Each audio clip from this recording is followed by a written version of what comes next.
આ તરફ અમદાવાદની હાઈસ્કૂલ બાદ અમદાવાદમાં પાંચકુવા સિંધી માર્કેટમાં આગથી 30થી વધુ દુકાન બળીને ખાક. અમદાવાદના કાલુપુર રેવડી બજારમાં આવેલી સિંધી માર્કેટમાં આગ લાગતા અફરાતફરી મચી ગઈ. સિંધી માર્કેટમાં સૌથી વધારે કપડાં સહિત અલગ અલગ ચીજવસ્તુની દુકાનો આવેલી છે. ત્યાં સવારના સમયે કોઈ કારણોસર આગ લાગી. એક દુકાનમાં લાગેલી આગ ઝડપથી પ્રસરતા 30 દુકાન આગની ચપેટમાં આવી ગઈ. ગણતરીની કલાકોમાં જ આગે ભીષણ રૂપ ધારણ કરી લેતા અફરાતફરીનો માહોલ સર્જાયો. ધુમાડાના ગોટે ગોટાથી લોકોમાં ભયનો માહોલ જોવા મળ્યો. રેવડી બજારમાં 50થી વધારે આસપાસમાં દુકાનો આવેલી છે, જેથી આગે તુરંત ભયાનક સ્વરૂપ ધારણ કર્યું. ફાયરની 20થી વધુ ટીમે પહોંચીને કલાકો સુધી પાણીનો મારો ચલાવ્યો.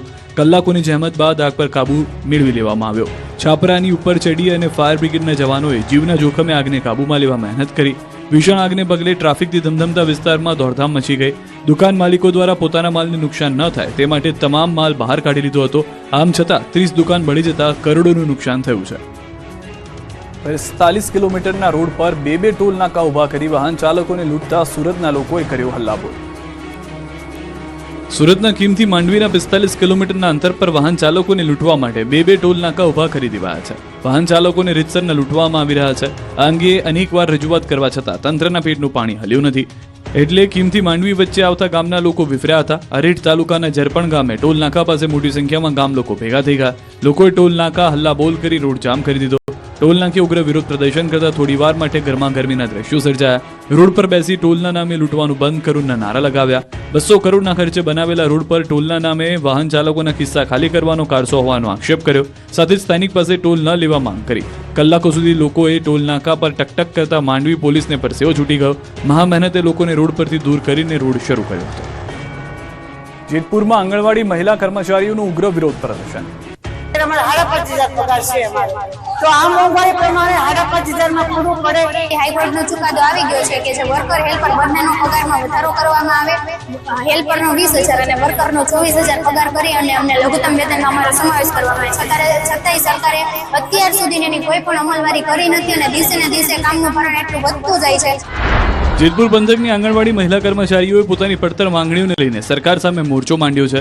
152 જેટલી આંગણવાડીની અંદાજે 300 જેટલી મહિલા કર્મચારીઓ કામથી અળગી રહીને હડતાલ પર ઉતરી.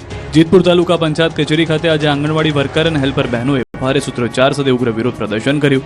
હાઈકોર્ટના ચુકાદાનો અમલ કરી લઘુત્તમ વેતન આપવા, વર્ગ 3 અને 4માં કાયમી સમાવેશ કરવા અને પગાર વધારા સહિતની 12 જેટલી મુખ્ય માંગણીઓ સાથે આ બહેનો રસ્તા પર ઉતરી. હાલમાં વર્કર બહેનોને માત્ર 10,000 અને હેલ્પર બહેનોને માત્ર 5,500 રૂપિયા પગાર ચૂકવાય છે.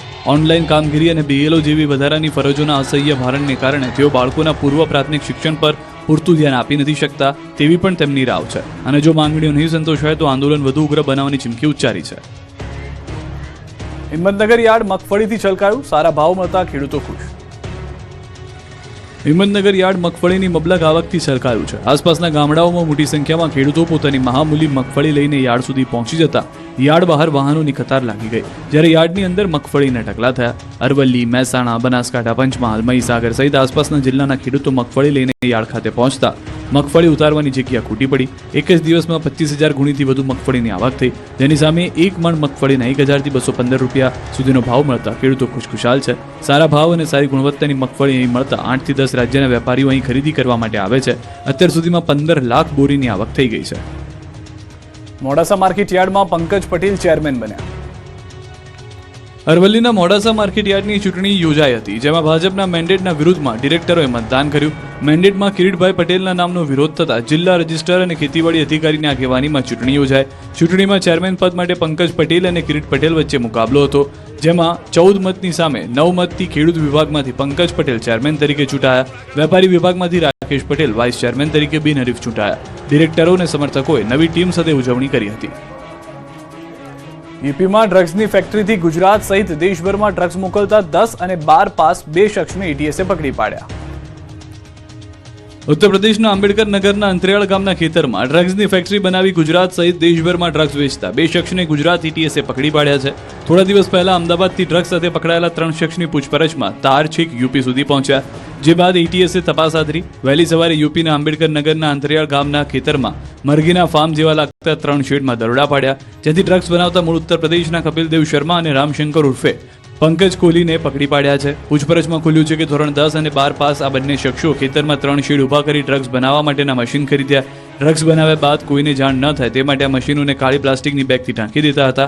બંને શખ્સોને થોડી ઘણી કેમિકલની જાણકારી હતી, જેના આધારે દરરોજ ડ્રગ્સ બનાવતા હતા. પોલીસે સ્થળ પરથી 50 કિલો લિક્વિડ મેફેડ્રોન, 30 થી 35 કિલો ડ્રગ બની શકે તેટલું 88 kilo MD drugs materials, 200 kilo અન્ય મટીરિયલ્સ જપ્ત કર્યું છે. આ શખ્સો 4 મહિનાથી ડ્રગ્સ બનાવતા હતા. બંને આરોપીને કોર્ટે 12 દિવસના રિમાન્ડ મંજૂર કર્યા છે.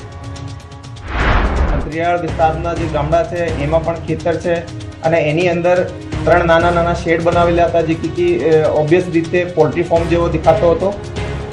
અને એની અંદર જે ટાઈમ ઉપર એ લોકો પ્રોડક્શન કરે ત્યારે મશીનો ઓપન કરવામાં આવતી હતી, નહીં તો એને કાળી જે થેલી હોય, મોટી થેલીઓ હોય એનાથી ઢાંકી દેવામાં આવતી હતી. અને સામાન્ય દિવસોમાં એવો કોઈ પણ પ્રમાણ ત્યાં ના મળે કે ત્યાં એક ક્લેન્ડેસ્ટાઇન લેબોરેટરી ચાલી રહી છે. સ્થળથી એ બે લોકો મળી આવ્યા છે. એ લોકોનો જે અભ્યાસ છે જનરલી 12th પાસ અને 10th પાસ બંને છોકરાઓ છે, તો એને થોડી ઘણી કેમિકલ્સની સમજ છે. હવે આની જોડે કોઈ બીજા જોડાયેલા છે યા એ ફક્ત સેલમાં હતા, એ બધું અમે થોડુંક તપાસ કરીને ફોલોઅપમાં આપને કહીશું. તાલાલાના ગુંદરણ ગામે નકલી દૂધ બનાવતી ફેક્ટરી ઝડપાઈ છે. ગીર સોમનાથ જિલ્લામાં નકલી દૂધ બનાવતી ફેક્ટરી પકડાઈ છે. તાલાલાના ગુંદરણ ગામના પ્રેમનગર નેસમાં નકલી દૂધ બનાવતી ફેક્ટરી ઉપર દરોડા પાડી 3120 લીટર નકલી દૂધ સહિત 4.68 લાખનો મુદ્દામાલ કબજે કર્યો. આ નકલી દૂધ તાલાલા પંથકની ડેરીઓમાં સપ્લાય કરાતું હોવાનું ખુલ્યું. રવિ કાળાભાઈ કરમટા નકલી દૂધ બનાવતા હતા. આરોપી પામ ઓઇલ, યુરિયા જેવા જોખમી કેમિકલ્સ મિક્સ કરી નકલી દૂધ બનાવતો. સ્થળ પરથી 260 કિલો પામ તેલ, દૂધ બનાવવાનું 105 kilo powder, 16 kilo milk powder, 78 મોટા ખાલી કેન કબજે કર્યા. આરોપી રવિ કરમટા રોજનું 6000 લીટર નકલી દૂધ બનાવી તાલાલા વિસ્તારની વિવિધ ડેરીઓમાં સપ્લાય કરતો. નકલી દૂધમાં વપરાતા હાનિકારક પદાર્થોને કારણે સેવન કરનારને કેન્સર, ડાયાબિટીસ, આંતરડામાં ચાંદા તેમજ પાચન તંત્રને લગતી અનેક ભયંકર રોગ થઈ શકે છે. રાજકોટના લોધિકાથી નકલી જંતુનાશક દવા બનાવતી 3 ફેક્ટરી પકડાઈ.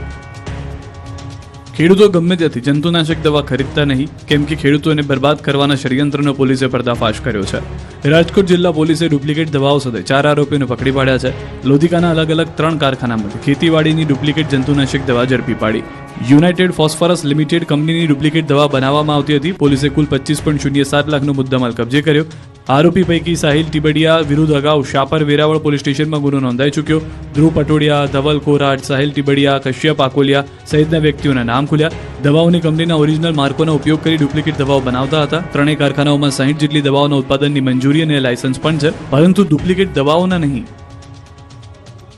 અમદાવાદની મોંઘી દાટ કોમો કેફેની ગાર્લિક બ્રેડમાંથી મરેલી માખી નીકળી.